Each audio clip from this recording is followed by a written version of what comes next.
So kung may plano ka mag-OFW o mag-ibang bansa, ang video na to ay para sa'yo. Hindi ka pwedeng umuwi anumang oras na gusto mo. Akala ng iba ayaw mo lang umuwi kasi nag-i-enjoy ka na sa ibang bansa. Pero madabi dapat i-consider hindi lang ang pamasahe. Kundi pwede nga, kung pwede nga lang every 6 months umuwi. Bakit hindi? Nakakapagod, ngunit kailangan mong ituloy. Pero kapag kausap mo sila, dapat masigla ka o kaya naman masaya. Nasasabi nila ang kanilang problema, pero minsan, tayong OFW, hindi natin masabi ang sarili nating problema dahil ayaw natin silang mag-alala. Ang magpatuloy ay hindi na isang option, isa na itong obligasyon. Sa abroad, magtiwala ka lang sa piling tao o iilang tao. Ang mga tunay na kaibigan, ang mga tunay na tao, ay mga anghel na ipinadala ng langit sa iba't ibang larawan. Mahirap ibigay ang tiwala mo sa mga stranger kahit kabayan mo pa. Pero kapag nakilala mo ang mga tunay, pahalagahan mo sila.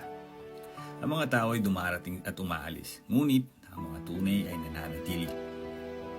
Madalas na nangyayari ang homesick at overthink. Paano sila? Paano siya? Pero ni minsan, naitanong mo na ba sa sarili mo, paano naman ako?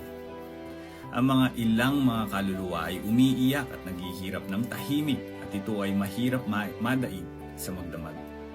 Napakaraming bagay ang gumugulo sa iyong kaisipan.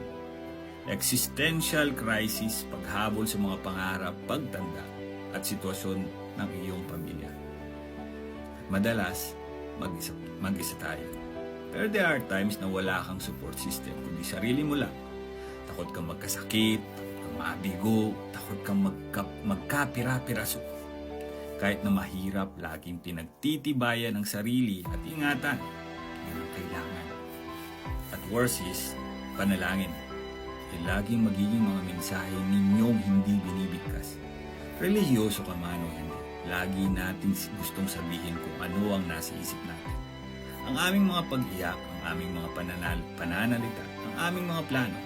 Ang tanging ligtas na lugar para ipadala ang ating mga mensahe ay sa pamamagitan lamang ng pananalangin. Hanapin ang mga rason, maraming rason para ipagpatuloy